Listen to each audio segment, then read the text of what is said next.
This is Good Evening San Diego.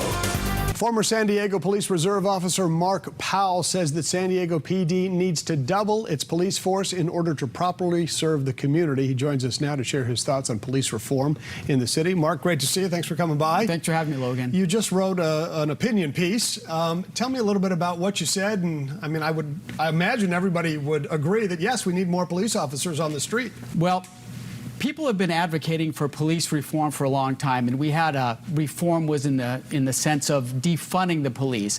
But that's the opposite of what needs to happen. Right now, we need to refund the police. We need more police officers on the street, and I'll explain to you why. For police officers to be effective in a community, they have to be part of the fabric of the community.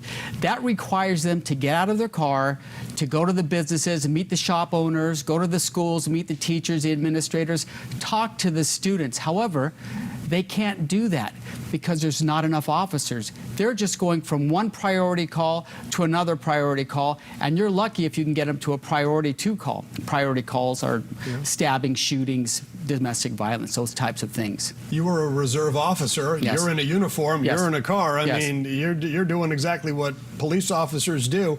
What is it like out on the front lines, and how can you encourage or how how do you get more people to become police officers, because it's a scary job? Well, it is a scary job, and there's an attack on law enforcement now. Sadly, an officer was just shot in Los Angeles. We know about that, and my heart goes out to the family. But in order for officers to be very effective, extremely effective in their jobs, they need to spend about 20% of their time in training. That means de-escalation training, working in crisis intervention, cultural diversity training, physical fitness. You know, you get these guys out of the academy, they're real studs. But then when you see them 3 or 4 or 5 years down the road, you know, they may have gained a few pounds.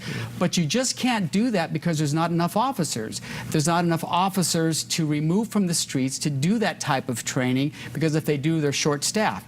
They even have mandatory overtime at certain departments. You know, San Diego PD and the Sheriff's Department are both understaffed, and that makes our city less safe. What do you think needs to be done to try to get more people to decide they want to become a police officer? Is it pay?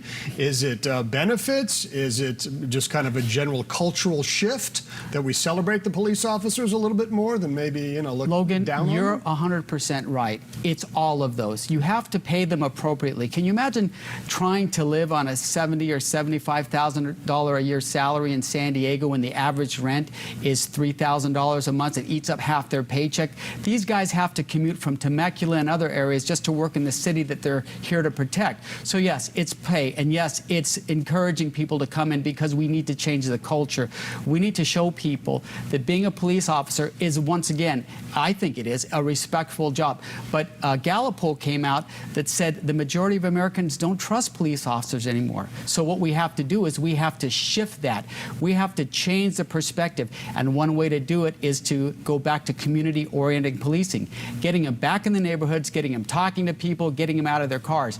But you can't do it when you have mandatory overtime and these guys are just running from one call to another. It seems like we've covered a number of cases over the years where there's maybe a small offense, and then there's an attempted arrest, and then there's the resist of the arrest, and then there's kind of, you know, there's this issue, was it too much policing or not?